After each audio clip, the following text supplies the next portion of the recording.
Sir இப்போது நம்மக்கிட்ட தெரிந்த நண்பர் ஒருவர் கேட்டிருக்காரு. அது என்னென்னா, அவருக்கு பித்தப்பையில பிரச்சனை இருக்குது. அதனால பித்தப்பை எடுக்கணும் அப்படின்னு டாக்டர் சொன்னதா சொன்னாரு. ஸோ பித்தப்பையை அகற்றிவிட்டால் ஏற்கனவே இருந்த மாரி ஆரோக்கியமா இருக்க முடியுமா? அப்படின்னு அவருடைய கேள்வி. இதுக்கு உங்களுடைய பதில் என்ன டாக்டர்?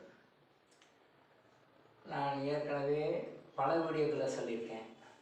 உடம்புல இருந்து எடுக்க வேண்டியது நகமும் முடியும் மட்டும்தான்.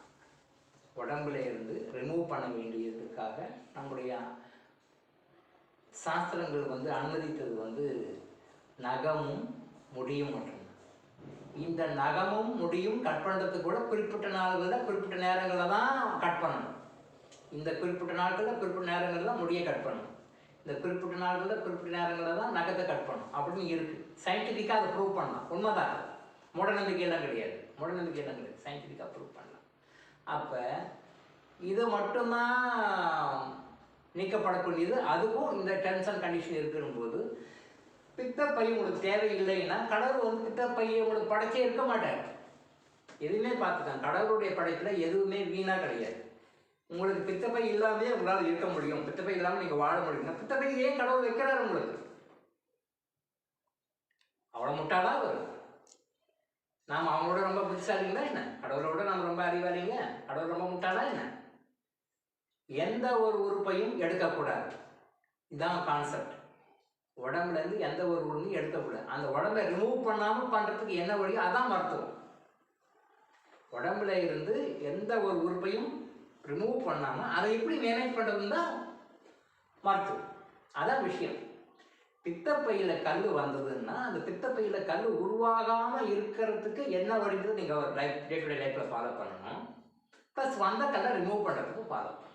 2 மெத்தட். வந்த கல்லை ரிமூவ் பண்ணணும். தென் வந்த பிறகு திரும்ப வராமல் பாதுகாத்துக்கு 2 செய்யணும். போத் ப்ரிவென்டிவ் அண்ட் கியூரிட்டிவ் 2 விஷயம் பண்ணணும்.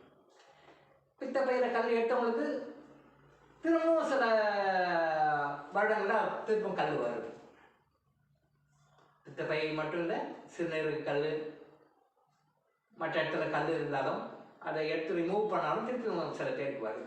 நீங்கள் டே டு டே லைஃப்பில் உங்களை சுற்றி இருக்கிறவங்களே பாருங்கள். எங்கேயும் போக வேண்டாம். உங்களை சுற்றி இருக்கிற உங்கள் சரௌண்டிங் பீப்புள்கிட்டே பாருங்கள். சிறுநீரகத்தில் கல் எடுத்திருப்பாங்க, ஒரு நாள் கழித்து திரும்பவும் வந்துடும். திரும்பவும் எடுப்பாங்க, திரும்பவும் வரும். அது ஒரு பர்மனெண்ட் ரெமடியா? பித்தப்பையில் கல் எடுப்பாங்க, திருப்பி கொஞ்ச நாள் கழித்து வரும். பித்தப்பையில் கொஞ்ச நாள் கழித்து திருப்பி கொஞ்ச நாள் வரும், திரும்ப வரும். இப்படி வந்துக்கிட்டே இருக்கும். அப்போ டாக்டர்ஸ் என்ன பண்ணுவாங்க? கல் ரொம்ப பெருசாக இருக்குது, கரைக்க முடியாத அளவுக்கு ரொம்ப பெருசாக இருக்குது, அது கரைக்க முடியாது, இதுக்கு மேலே ஆப்ரேட் பண்ணி எடுத்துடலாம் அப்படின்னு சொல்லிட்டு தான் ஃபைனல் சஜஷன் கொடுப்பாங்க. நீங்கள் டாக்டர்ஸ் பித்தப்பையில் கல் இருக்குது, அது ரொம்ப பெருசாகிடுச்சு, அதை இப்போது ரிமூவ் பண்ணுறதுக்கு முடியாது, கரைக்க முடியாது, ஆனால் ரிமூவ் பண்ணி தான் ஆகணும், வேறு வழியே இல்லைன்னு சொல்கிற அளவுக்கு நீங்கள் விட்றீங்க. பித்தப்பையில் கல் இருக்குது அப்படின்னா உங்களுக்கு ஓவர் நைட்டில் கல் வராது. இந்த வந்துச்சு கல் அப்படிலாம் வராது. ஒரு செகண்ட், 1 டே இல்லை 1 மந்த்லலாம் வராது.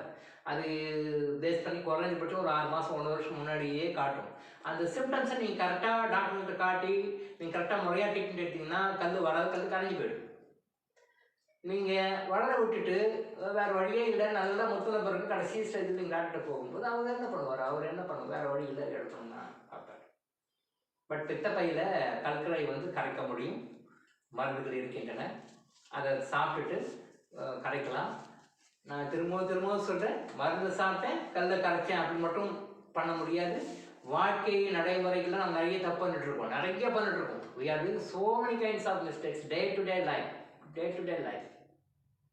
இதை எல்லாமே சரி பண்ணிக்கிட்டு நீங்கள் மருந்தை எடுத்தீங்க அப்படின்னு சொன்னால் பித்தப்பை கல்லை முழுமையாக குணப்படுத்த முடியும்.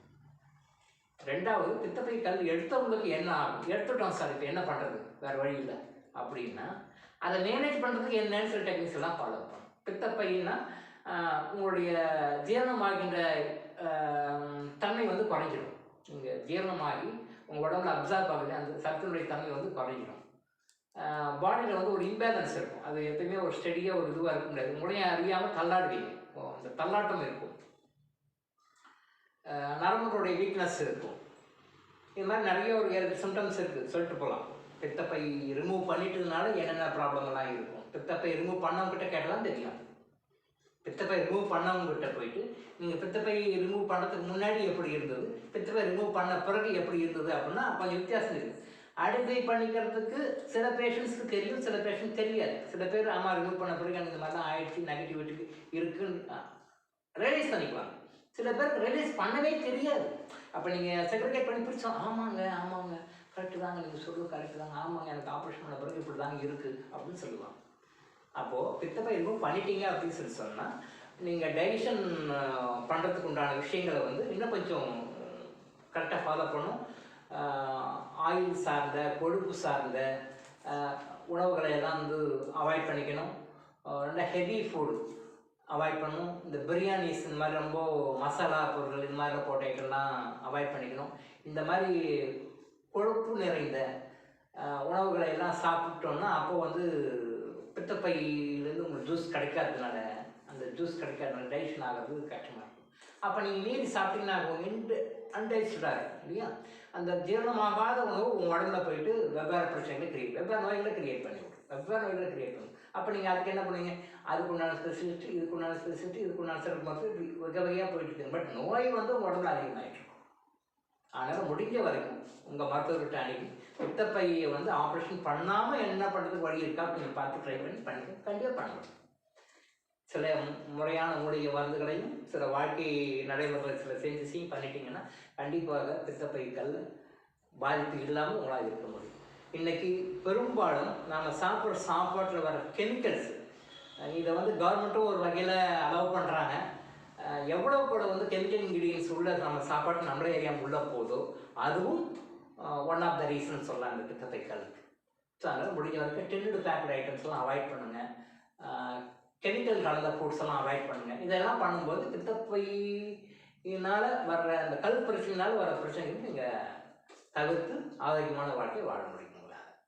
So doctor Elango Ayush hospital வழங்கும் விழிப்புணர்வு இது.